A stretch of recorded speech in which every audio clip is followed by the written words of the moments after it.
This is For Your Info Podcasts, a production of Solutions by CAT.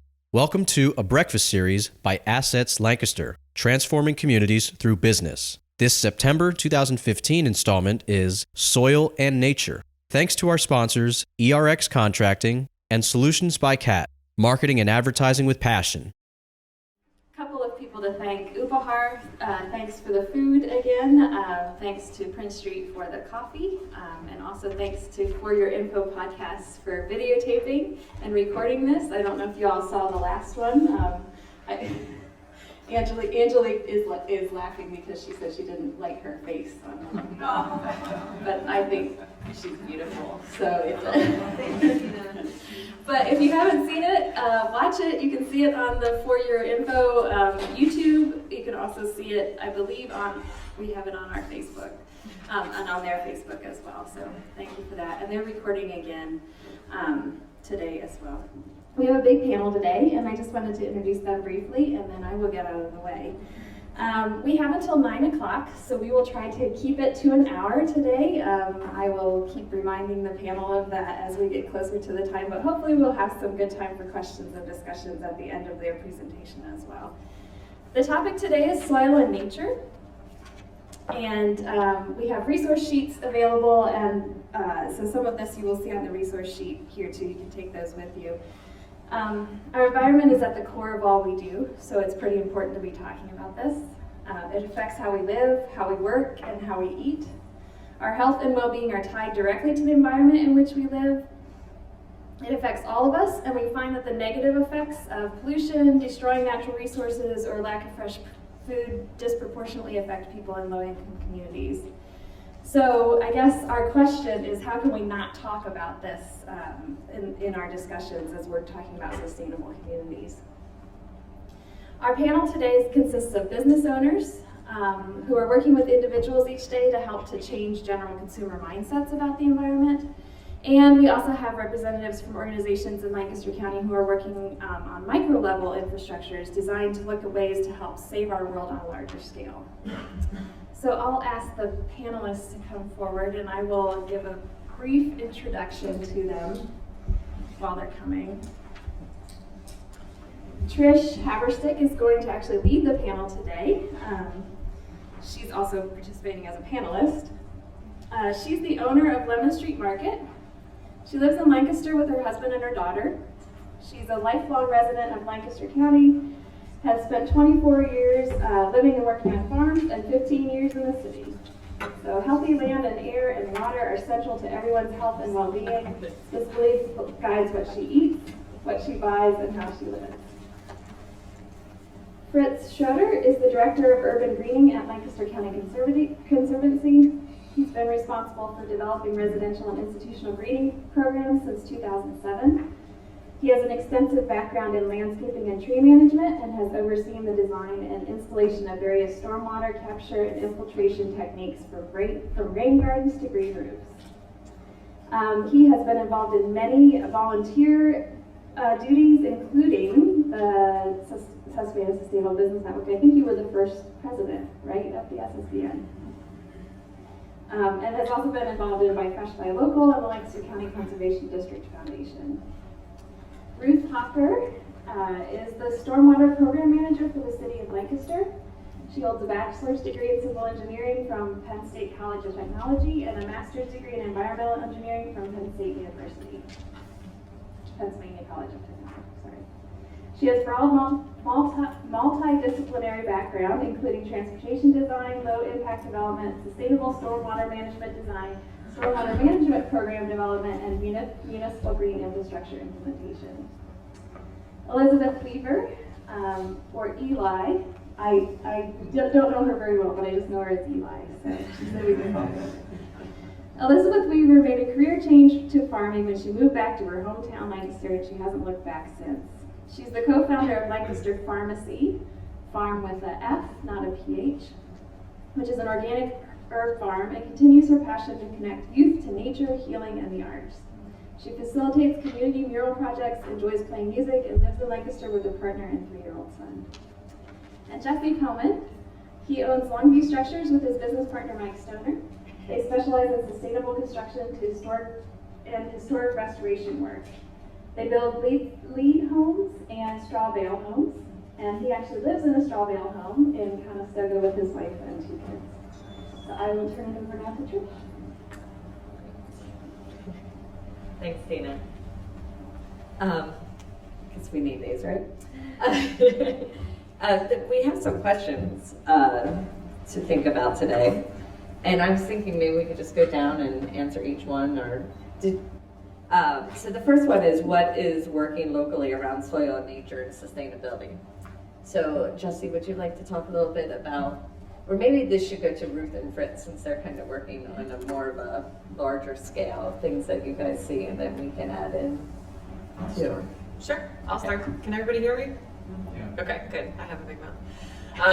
So in terms of what's working locally with regard to soil and sustainability, overseeing the city's stormwater program, I've seen a lot of great green infrastructure implementations, both small and large scale. The city often works in close cooperation with Fritz and the folks at the Conservancy to implement retrofit BMPs on smaller properties. 2 that were most recently constructed were on 2 residential properties, one on West Walnut and one on North Duke Street, where they successfully took rainwater from their roofs and redirected it into either a rain garden or rain garden and a dry well cistern combination. In both cases, we found that the soils on site for both of those properties were very well draining, well suited to the plants that they selected. And Fritz, I'll let you continue to talk about the planting selection when it comes to a lot of our bioretention design and the effort that we're putting on native plants and pollinator species. Yeah, I think so we're kind of been in a demonstration phase as far as residential projects go, and you mentioned those 2 projects, there's a couple others, but the challenge we have is essentially how to scale up. The city has a 25-year plan to capture and retain stormwater. The public promotion of that plan is the Save It campaign, but essentially they need to reduce 750 million gallons from going into the Conestoga River. And it's a 25-year plan, we're 3 years into it, and we have roughly 15,000 residential units in Lancaster City. And while the city's doing a great job with public parks and streets, and there's a lot of larger scale projects, which many of you have probably seen, we're now facing the challenge of figuring out how to scale this from home to home and go from doing 1 or 2 projects to doing 1,000 projects a year. And there's opportunities there for local trades in particular. It's kind of a redefinition of what a landscaper is and how we scale that. There's funding opportunities that we're looking at collectively. And then Ruth mentioned the plants. One of the things that we're trying to do is we're talking about a rain garden or an infiltration trench. We're also talking about how we reimagine the landscape and adding pollinator-friendly plants to the landscape, and talking to residents about the bees and the butterflies and the great impact on the native bird species and a lot of the cool things that what Eli's doing with the pharmacy and all the great herbs. But how can we kind of reimagine how we're doing the landscaping and the impact it has on a greater scale?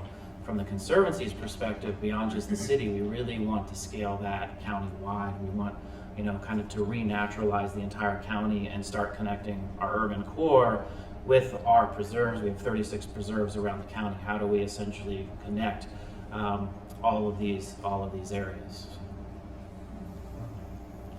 And Jesse, do you want to talk a little bit about what your company's doing? And then I don't know if you have thoughts on other construction in Lancaster County too. Sure, we'll give it a go.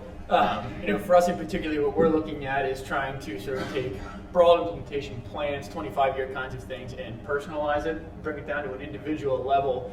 The bulk of our work is residential, and so we find ourselves on sort of the tail end of the planning, the coding, and the processes, and then we're sort of looking at how we actually take it and turn it into a functioning piece that is functioning as designed. So for us, we see a lot of small-scale vegetated roofs. We see a lot of small-scale rain barrel kinds of things that our clients are looking to us to provide, to implement, and to resource them with the information required. Feels to be fairly successful. That's primarily also coming within Lancaster City, where we're seeing those requests. Sort of outside, more county-wide, when we're looking at the projects we're getting into. one of the things we're paying a lot of attention to is erosion and sedimentation controls, along with stormwater management, and ways that we can continue with what has historically been a pretty bad news industry for the environment. You know, we're in the building trade, so we're responsible for, I think, about 40% of landfill waste. We're responsible for huge amounts of just site degradation. So we're saying, how can we continue to provide a service within this sector that is traditionally a little bit rough and make it better? So we're looking at site disturbance limitations. We're looking at trying to minimize how much of an impact we're having on the site around the homes we're constructing, the spaces that we're renovating, and that kind of thing. So we're sort of seeing the real small scale ripples of the stuff that's happening on the macro level coming down to us. And so the challenge is always then how to make it financially feasible for clients when we're looking at things being additionally required in terms of permitting stormwater, and then also promoting it and educating people to say that while it may require an economic investment, it's something that should go without question, we believe, and also then, you know, to sort of reconcile that into the broader budgets. Do you find that, are you a lone leader, or are there other people working on stormwater county? I think as this becomes a more familiar topic, you know, we're certainly not. I'll tell you that we are, but I don't think it would be totally truthful if I did. I think the one thing that Lancaster County is pretty unique in is the level of craft, the guys who are willing to learn and willing to operate, particularly in our sector, in the construction industry. We've done work with clients all over the country, and every time we come back to Lancaster, we say, boy, we are in an area that has unbelievable potential to be cutting edge. The tradespeople, the crafts folks who are here and who are working on this stuff, you know, I don't want to say are unparalleled, but it feels like we really are in a spot where there are some pretty unique skill sets, and there are a lot of guys with them. So I don't want to say we're alone. I think one of the things that is a little bit difficult is you know, sort of tipping away from what was historically done into these kinds of things and seeing them as a net positive. At this point, a lot of the conversations still end with, well, does it cost me more money? You know, so I think where we struggle is to say, let's look at it as an overall investment strategy and pushing it out in that direction. So no, I don't think we're alone. I think there's an educational gap that's getting tighter, but still exists. And Eli is the one working with the soil the most.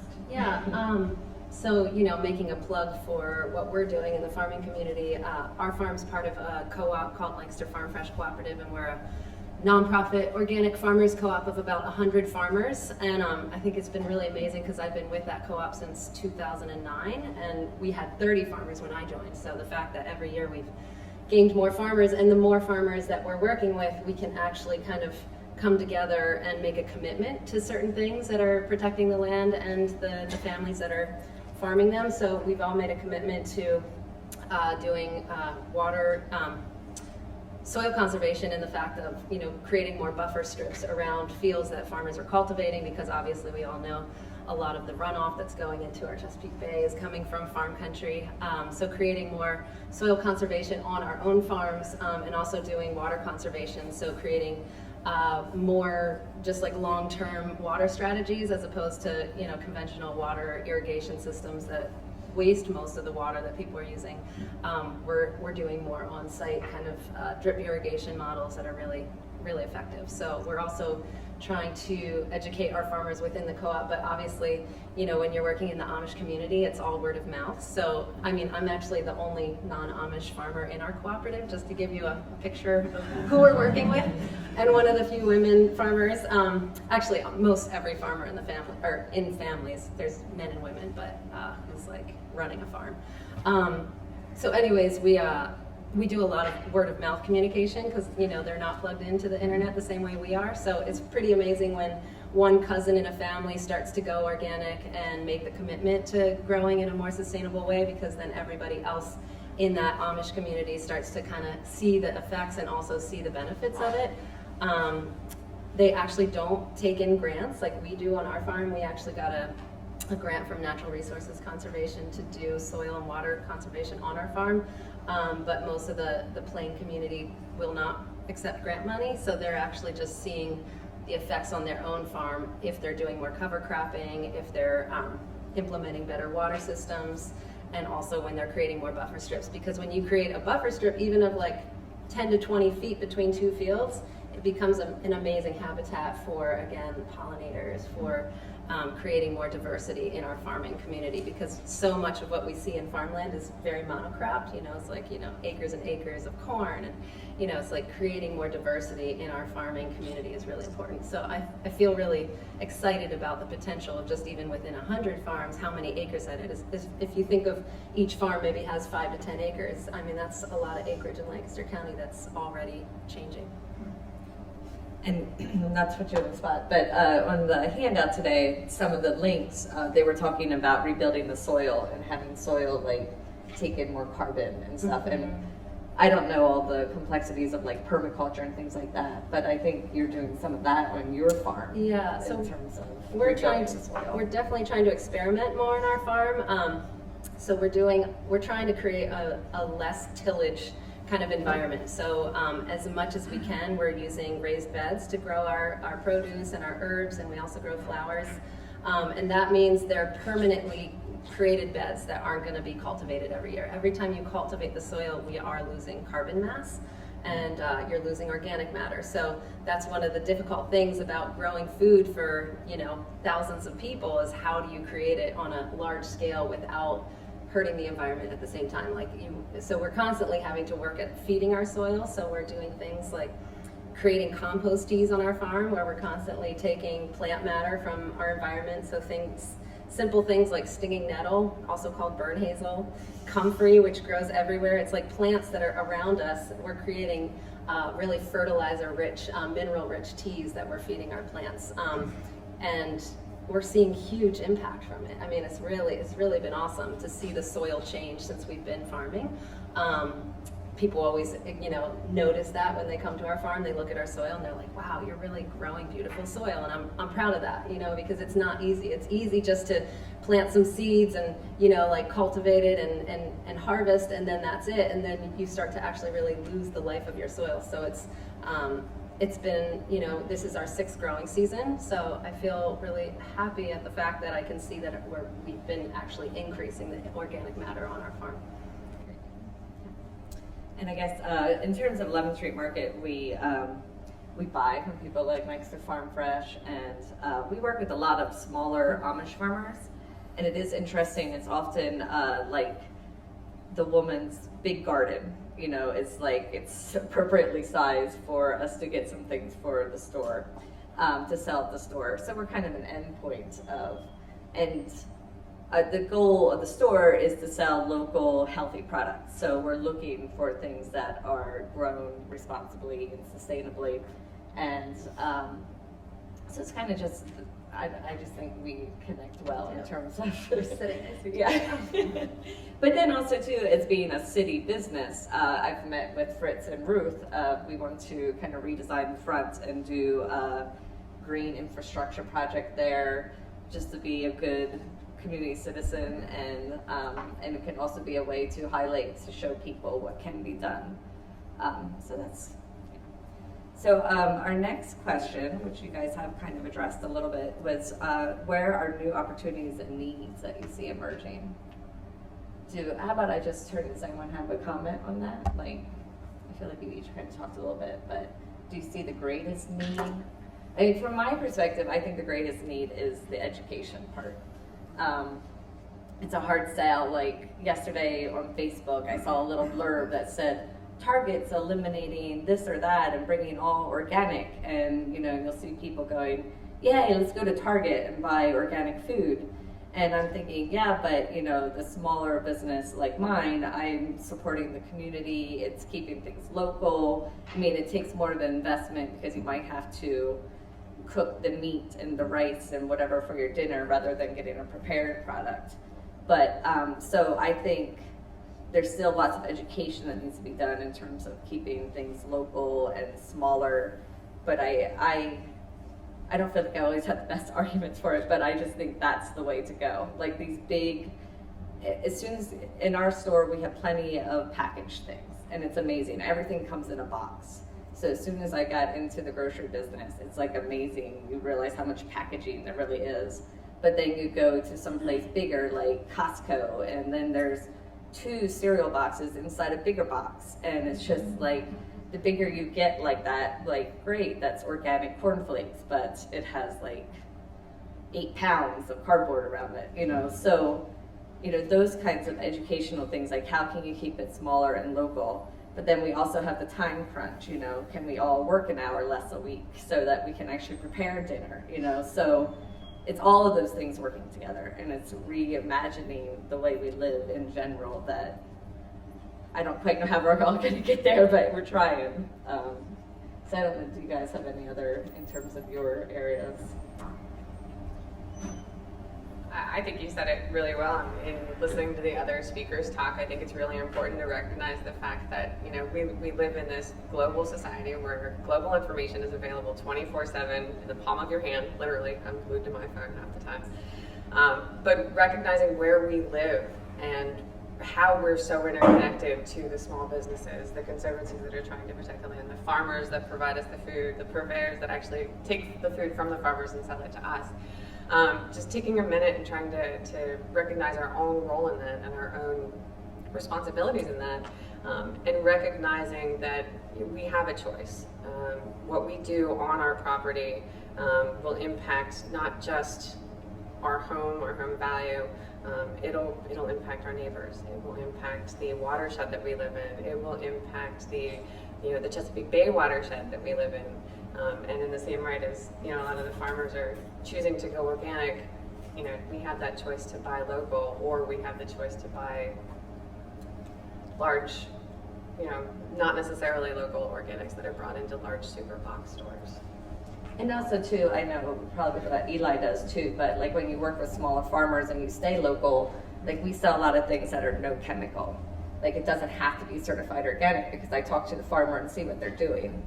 When, you know, if you're buying from California, you might want to say certified organic because you don't quite trust what's happening on the other side of the country. You know, so that's another way to get chemical-free foods. But we're lucky where we live, actually, as Bruce was saying. The opportunity that I see in relation to green infrastructure and stormwater is really related to, I mean, there's the opportunity for all of us to transform our own properties and do what's right for the Chesapeake Bay, and you're seeing examples of that across the board, but there's also the business opportunity, the opportunity for landscapers and designers and anyone that wants to get involved in the field. The traditional way of doing it is kind of falling by the wayside. It's been a slow process getting there, but I often talk about looking at that half-acre lot in the suburbs and thinking about eliminating lawn, adding rain gardens, planting more trees, no more chemicals on the lawns, and that's a slow process to get the big, large firms to understand. There's a lot of large industries involved with that, but that's all kind of pollution that's going into the Chesapeake Bay. It's all transformation that has to take place, and it's happening on a small scale in the city because they're smaller footprint lots, but it's the same principle applied across the entire county, and every single residential property, every single farm is related to riparian buffers, but there's definitely a need for more individuals that understand how to install and maintain all of those different green infrastructure applications. So the city started a contractor workshop program where we had about 60 contractors come out to our first workshop, where we were essentially introducing them to the stormwater program and how to go through the process as far as permitting with the city. And we were fortunate enough to get 3 or 4 like really small contractors involved, and those are the contractors that were looking to get more involved with the rain garden planting and pollinator planting. But there's definitely a need for more of those individuals and more of those companies to kind of come forward. So there's real business opportunities that exist around promoting this idea. And then what we found from the contractor workshop is those contractors weren't afraid when they went out and talked to either a commercial property owner, a residential property owner. Maybe they wanted a new patio, maybe they were doing an addition. They were comfortable talking about infiltration and what it meant to capture the stormwater, and they're more confident in the technologies and how they could essentially go to the city, come to us, and get guidance on the best way to do it. So there's definitely economic benefit to that, and so we're looking for more small businesses to get involved. I definitely see a growing need and demand for people who have interest in buying chemical-free food and organic from Lancaster County. And I actually have been working a lot with Angelique Arroyo in the Youth Intervention Center, bringing young people out to our farm who are in the shelter program there, and also working with some of the detention youth there. And it's amazing with working with these young teens who are coming from the city who haven't ever actually been in the dirt or in, like, you know, outside of the city. And they come to our farm and they are just so turned on. It's like, it blows my mind because, you know, they come out for a few hours and all of them are terrified of bugs and, you know, they don't want to get dirty. And, you know, 10 minutes into being there, it's like they're putting flowers in their hair and, you know, they're smelling things and eating things right out of the dirt and, you know, they're planting with us. And it's like, they ask me, they're like, do you do this for a living? And I tell them, I'm like, I'm so thankful that I can say yes. It's like, you know, this has been my job for the past 2 years, full time. And I feel like, you know, I dream about the day that I could say, you know, come work on our farm, and there's other farms that would love to hire you, and also farms where you're going to get treated in a justful way, and also in a way that you're helping the environment. Because I feel like so many jobs that we offer young people, especially coming out of, you know, situations where they've been disenfranchised already, we only offer them things like working at Burger King or something that doesn't feel healthful and doesn't feel like you're impacting your community. Where I would love, my dream is to be able to place them into jobs where they actually feel empowered and feel proud of what they're doing. So I feel like there's huge opportunity there, especially for the unemployment that's in this city, and especially for young people who don't know what to plug into. I'm just like, let's get them out on the farm or out in the dirt or even just working in a garden. It's like so therapeutic, especially if you've had any kind of, I feel like it's a therapeutic experience when you're working with the dirt. There's loads of studies out there that show, you know, serotonin levels increase, you know, as you put your hands in the dirt. You know, you're just like, our chemical, you know, balance in our body changes the more we're in contact with the dirt. So I think that there's huge potential there. It's just a matter of we need more people who are going to start that farming business. And I just think that there's a huge, I mean, even within our own cooperative, we're getting calls every day if we can take on bigger accounts. And you know, we can only do what we can each year because we only have so many farmers, but it's really encouraging to know that there's people who want it, and we actually have, you know, more people that we can bring in. It occurs to me that the same skill set you're talking about is the same one I'm talking about to a certain extent. It's soil sciences, it's plant knowledge that translates to whether you're installing a rain garden or working on a farm. So in many ways it's cultivating the kind of same knowledge. When I know at the store, I often talk about we sell healthy food rather than calling it a health food store. And like as soon as you start working with food, you're more likely to eat it. I mean, you can see that with small children. They go out in a garden, they pick it, they'll eat the radish. But if you just put a radish in front of them, they don't want it. So I think it also can promote eating healthier eating if people are working more with the soil too, which is a huge issue. I mean, with the whole idea of cities being food deserts, you know, and most of the food available is processed and things like that. Different programs like that can help too. Did you want to add anything, Jesse? I mean, I think there's loads of opportunity. And again, just to sort of piggyback on what you're saying, one of the things that we see as a struggle is actually finding the guys. I talk about how full of good craftspeople Lancaster is. There's definitely an age gap there as well. I don't know a whole lot of guys sort of in the industry that are our age that are looking to actually make it a career. So in the same way that I think you see sort of a draw towards farming, towards plant growth and that kind of thing. One of the things that we look at is, where's our next employee coming from who actually wants to stay in the trade. So we have two guys who work for us directly at Thaddeus Stevens, and it's a great resource to be able to get somebody who has a background, who can come in and that we can educate, and we can sort of cultivate a person as well who is interested in maintaining levels of education and going to things like these contractor workshops that the city is putting on. But that is something that we see both as a challenge and as an opportunity.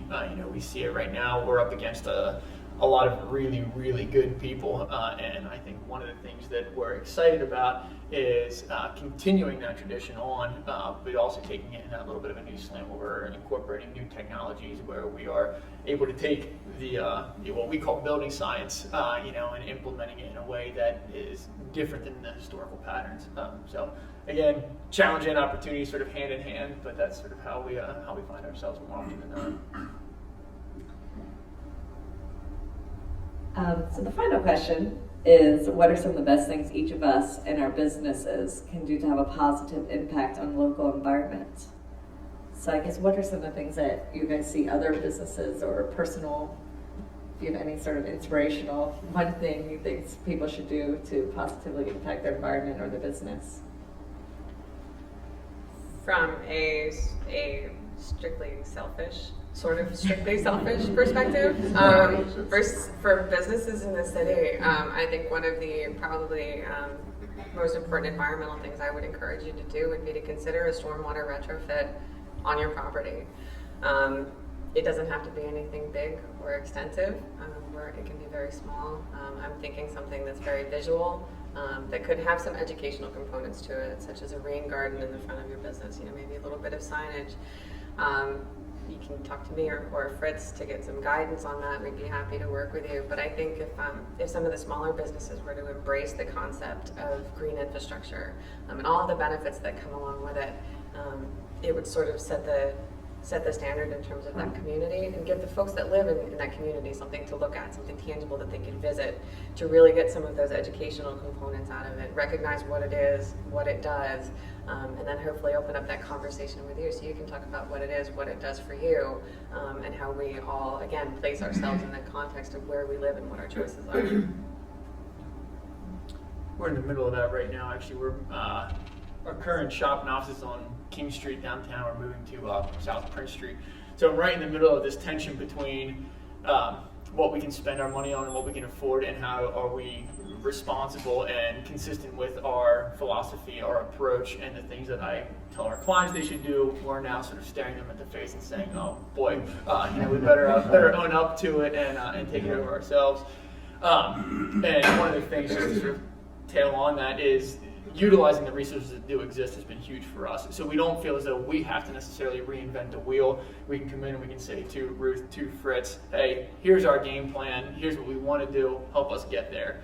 And I think that initial conversation can go a very, very long way. And our end result hopefully will be a fully contained building, shop, and site where all the stormwater is managed, where we can recreate some diversity within the city, and hopefully pollinator species and everything can hang on our green roof when we're done. So we still have a long way to go to get there. But in terms of being able to just raise your hand and ask the question, I think is huge. And I see that in the last even 3-4 years. We did a vegetated roof on Concord Street a number of years ago, and it felt like there was nowhere for us to turn. We were coming up with everything on our own. We were importing literature from Germany, and trying to find out the way that we wanted to go about this. Now it's a phone call away, and I think sort of having that ability to ask a question and actually get a good answer is huge. So I think in terms of the best thing for best opportunity for business owners and residents is to really just say, hey, what's available? What can I do? And now we've got resources to be able to manage and corral and facilitate that. And just to follow up on that just a little bit, I say it was a strictly selfish because I work for the city, but there are a lot of municipalities in and around Lancaster County that are looking at green infrastructure opportunities. And we've been working closely with a lot of the stormwater coordinators and some of the other planning staff and public works staff and some of the other municipalities to really share our knowledge and our experiences and learn from their experiences to really build a comprehensive program that hopefully will benefit everyone in the county. One example from the farming perspective is that we're trying to encourage more businesses to do workplace CSAs, and CSA stands for Community Supported Agriculture Shares, where you at the beginning of the season buy a share, and then throughout the season, every week you pick up a box of goods that are coming from a farm at a bulk price. You're directly supporting that farmer, you're getting chemical-free produce, and it makes it easier for your employees to obviously not have to go to the grocery store, we support having people go to Lemon Street too, obviously. But no, I mean, you don't get everything. You get produce. You don't get all the condiments and grains and whatnot. But yeah, I think that we've seen huge success with that because more and more businesses are taking on the responsibility of saying we want to encourage people to shop locally and support our farmers and also see our employees eat healthfully and affordably. So being able to offer that is just a simple thing too for a business, I think is a really neat option. And I guess for me, my concern for the environment and eating healthy food has always been interconnected with like all the problems of our society. Like, they're all so interconnected, and so often the pollution and things like that disproportionately affect people living in poverty, and asthma, and the worst food available is like in places where people don't have money and they're shopping at a convenience store. So all of this and figuring out how to get healthy food to everyone and not destroying our earth, it's like, and there's just study after study showing now, like people say, well, we need GMOs to feed the world, and it's simply not true. And there's studies that show like what Eli's doing. Actually, for 2 years, if you spray your fields, you have increased crop, but then the rest of the time it just goes downhill. And with organic food, every year, like you increase your yield. And there's like at least 30-year studies now that show this. And I guess, again, it's just that education piece that I always want to reach out to everyone. And it's hard because the food does cost more, which again, I don't think people understand that the reason the food costs more is because places like Kellogg and Monsanto and DuPont, they're being subsidized by our government to basically poison us, and all the organic farmers aren't getting subsidies. So the food that doesn't cost as much to grow actually costs us more because those farmers aren't being supported in the same kind of way the big conventional farmers out west are being supported. So it's right off the point. I guess from the Conservancy's perspective, we've been really pushing a conservation ethic. How do we develop a community-wide conservation ethic? And the Conservancy has been in existence from 1969. They've been preserving natural lands, and we have limited natural lands left. There's a lot of development pressure coming in the next 20 years. We're going to have a lot of population growth because this is a wonderful place to live. And what does that mean for us? And so, from my perspective, working in the city, we are, and this goes to the education, we're trying to create that conservation ethic on a home by home, a business by business, related to stormwater, but understanding that it's related to stormwater because we have a specific issue, but it's much larger than that, and it kind of goes back to the triple bottom line impact. Is there's a really positive social impact when you green a street, there's a really positive economic impact, and we're making our city more livable by doing all of this. And by the way, we're capturing the stormwater to solve this problem. And what we're trying to do is start to expand that ethic county-wide, recognizing that we probably only have about 20 years to preserve whatever natural lands that still exist. And how do we tackle that? How do we go from school to school through our environmental education programs? How do we go from homeowner to homeowner, cultivate that to a point where we appreciate our natural environment to a much higher, deeper level, where we care about preserving those remaining natural lands and work toward actually preserving them and putting them into public land in perpetuity. And how does that whole system fit together? Open-ended question. Yeah, couple of so now I'll open it to all of you if anyone has questions for anyone on the panel. That would be great. Yeah. I don't know if this is just for any one person. So I work with Circles, which is an anti-poverty group. We work with motivated low-income individuals and families to reach greater levels of stability. And this is something that we talk about a lot, is soil and nature, but I find it hard to strike a balance between acknowledging, like what you were saying, that when you're in poverty, it's oftentimes more convenient to go to the corner store and get cheap processed food, but also talking about how that does have larger implications and how you can incorporate these conversations of soil and nature while still acknowledging that people are really struggling to get by day to day. So I don't know if you guys have any thoughts about how to strike a balance between the two. But I know, that's something I think about all the time, because I do want the food that I sell at my store, to be accessible to everyone. I mean, one thing we accept EBT, so that, helps. And I've often thought about what can I do in terms of like creating almost like, well, you could use your money, you could spend $50 and get all this and then prepare it this way. But then again, that's a time factor. So if you already are working poor and working 60 hours a week, and then you're finding time to cook beans from scratch and things like that. So it's something I struggle with, but I'd like to do more of that kind of thing, or offer free classes on cooking. Because there are a lot of people who really don't even know how to cook. So some things like that. But yeah, I think that's the great mystery of trying to make that conversion over. And I think that could be a place too where different nonprofits could almost help bridge the gap and work together with businesses and doing things like that. But does anyone else have any? Yeah, it's something I'm always grappling with myself.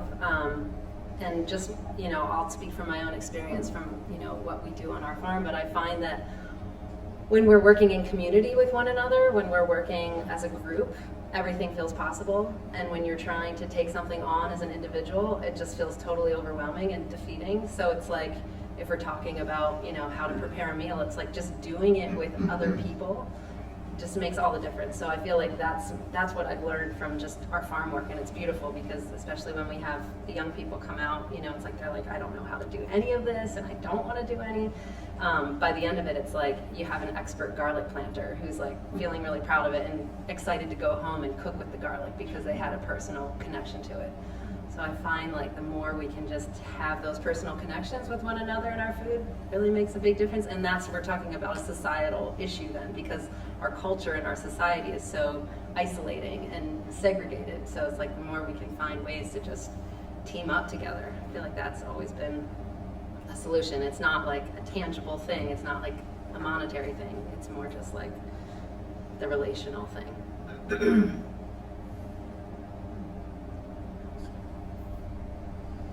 Yeah, I'd say it's certainly a struggle for us, and just in terms of the way that we consider our employees, and how we can provide thriving wages to the guys who work with us to sort of help alleviate that. But then we're also, fully acknowledging that the guys who are coming to us, aren't necessarily, we're not necessarily hiring out of poverty.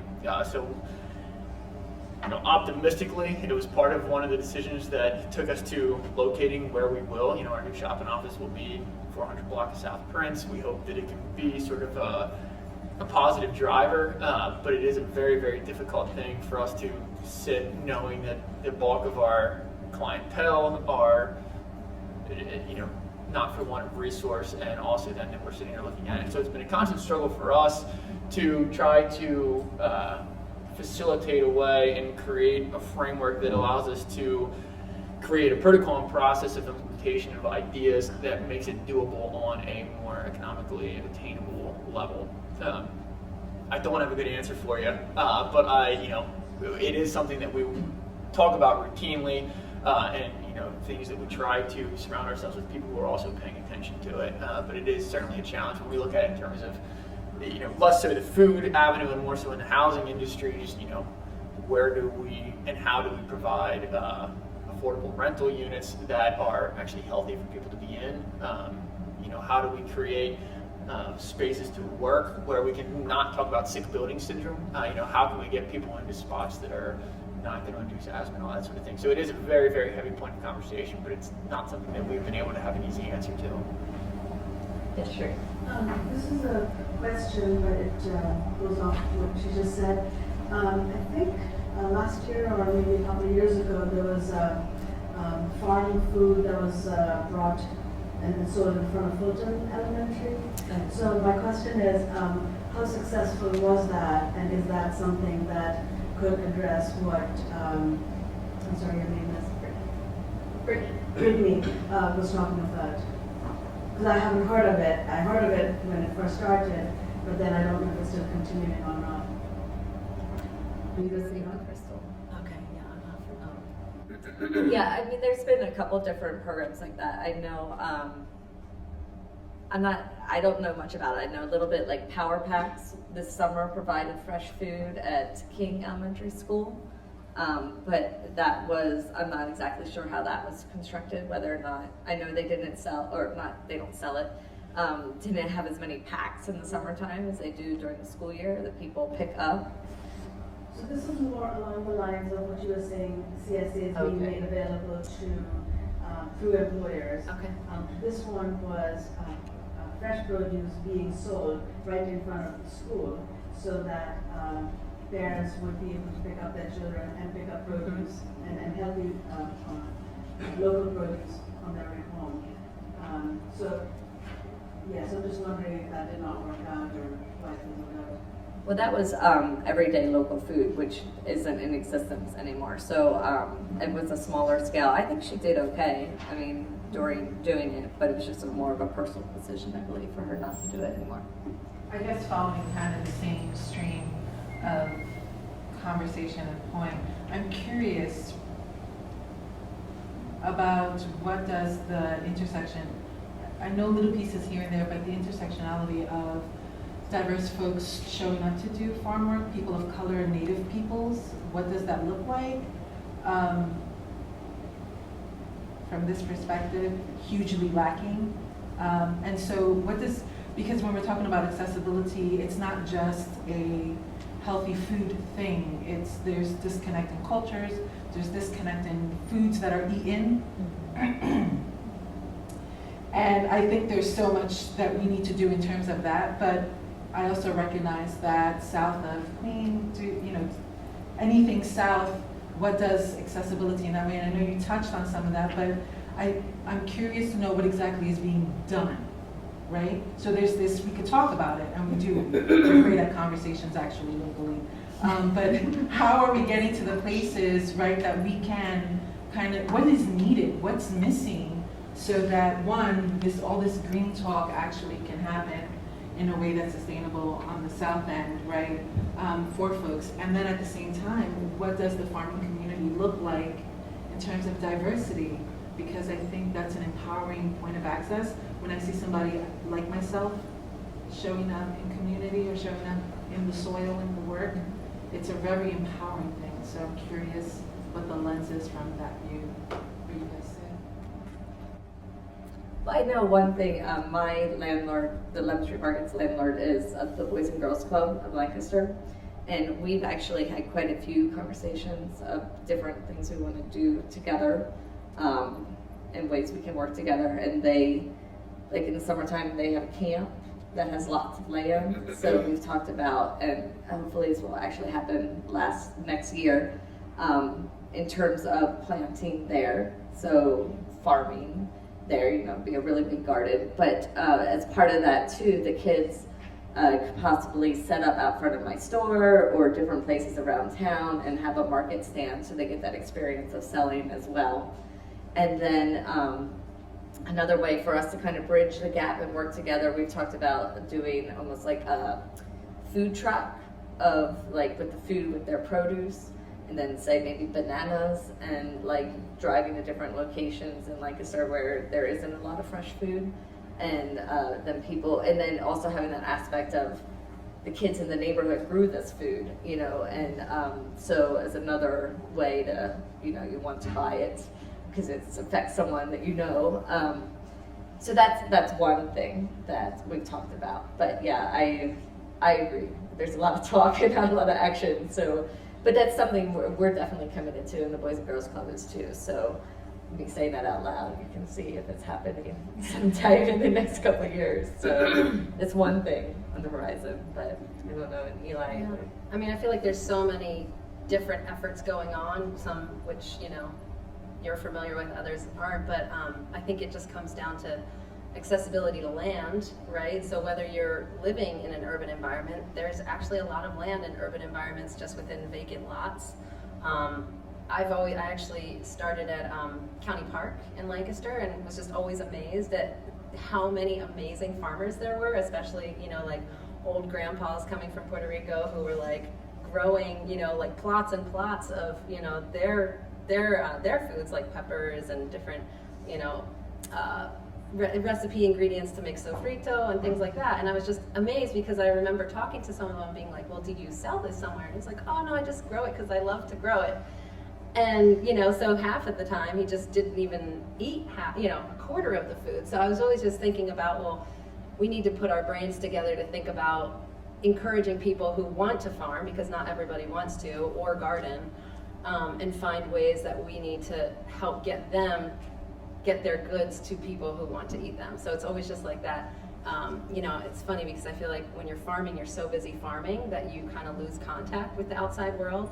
And so I feel like it's the social workers and the community organizers who need to be the link to the people who it needs to get to. And so it's like we have to kind of all participate in this. It's not just like, oh, I either am a farmer or a gardener or I'm not. It's like, no, let's all like work together so we can create a pipeline of it to reach one another. So I just think that, community gardens, I know that you helped start one, and there's frustrations that go along with community gardens not necessarily taking off. And I think it's just like, again, always about the education piece. It's like if people don't feel like it's benefiting them, it's hard to get, it's hard to get the buy-in. And so I think it's like people need to have the experience first. So whether it's like someone's never had any experience or they grew up in a farming family and maybe they're rejecting it, I just feel like there's so many things that are going on for people, but we just need to find ways to locate resources, like locate where there's pieces of land that are opportunities for people to grow on, and then figure out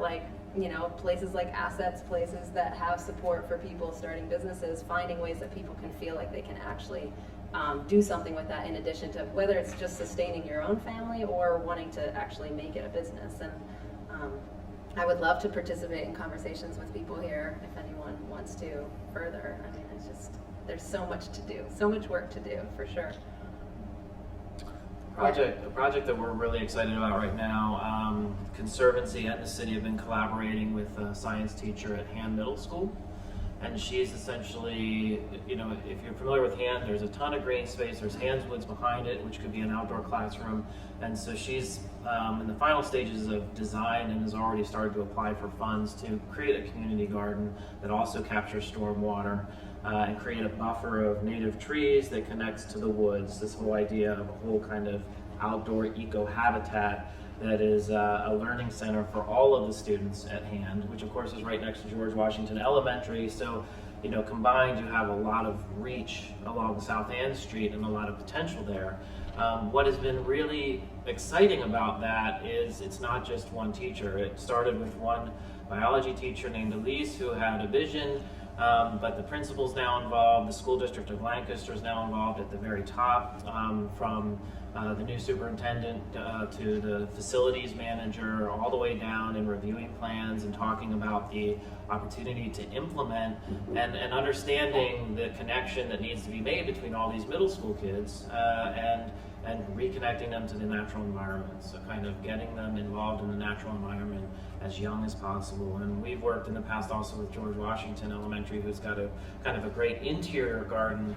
There are definitely challenges with all of that as far as maintenance and ongoing funding, but this project seems to have a lot of momentum and a lot of vision. Well, go ahead. Yep, I was just going to say, continuing on with that, the city is always looking for partners across the city, no matter where you are, and we've actually done some work with a few of the communities in the Southeast. Specifically, I'm thinking about a project that we just sort of did a phase 1 project with Hill Rise communities to help them develop a master plan for their development where they could address stormwater management. And it was, again, it goes back to education. We held a couple of workshops there with those folks to sort of introduce them to that idea of green infrastructure, and what it would look like, because it would definitely change what was there now. They were used to traditional landscaping, certain colored flowers, certain times of the year, and just sort of changing the conversation a little bit. The Mix at Arbor Place is another organization that's worked with the city in terms of helping with some of that outreach. They're also looking at implementing potentially a project on their property, again, sort of setting that demonstration out there so that people can go and look at things and see what it is that we're asking for, and really making it tangible, something to see really helps with that educational component. Well, and I think too, I think about, we're talking about growing food and having people grow their own food and that sort of thing. But then it's like preserve, that's top 6 months of year when they have fresh food. So what do we do the other 6 months of the year? So that might be another way to work with the community in terms of offering preserving classes, or I like what Eli's saying about working in community. You could all meet together in a commercial kitchen and can a lot of stuff at one time. Or if there's a community freezer where people can store it, because a lot of people don't have the money or the space to have an extra freezer in their house for the food they preserve during the summer. So those kinds of things need to almost happen at the same time. Yeah. I'm curious to know, in terms of what you just mentioned about this Canaan Middle School, are there countywide educational environmental programs that speak to schools about if they have sites considering a community garden? Is that in existence, or is this just little pockets of people that have had vision and called their tribe together? Is it LGH through, is it Live Well, that had a countywide community garden initiative? I'm not really familiar. I don't know if anyone is. It's Little Pocket. It's what? It's mostly Little Pocket. Okay.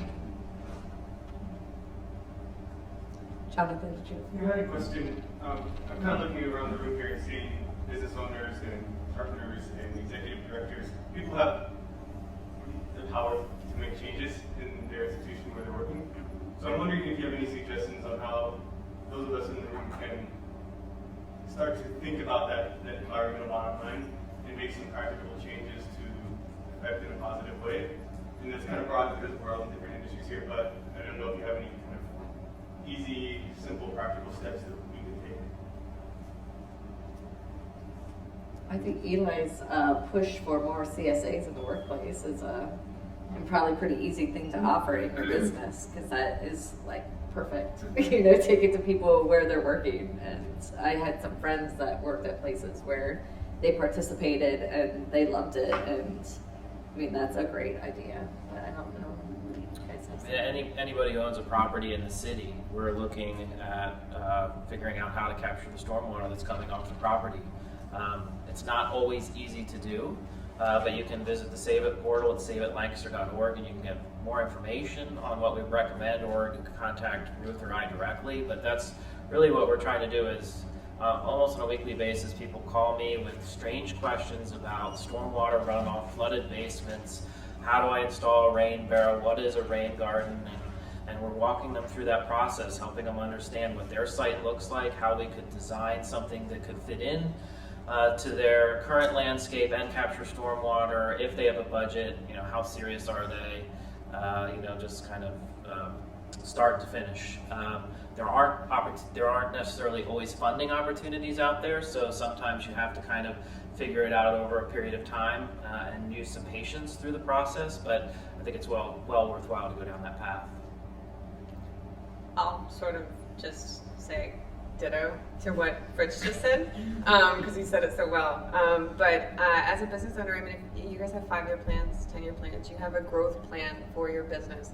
And more often than not, sometimes that includes expansion to a facility, moving to a new facility, something like that.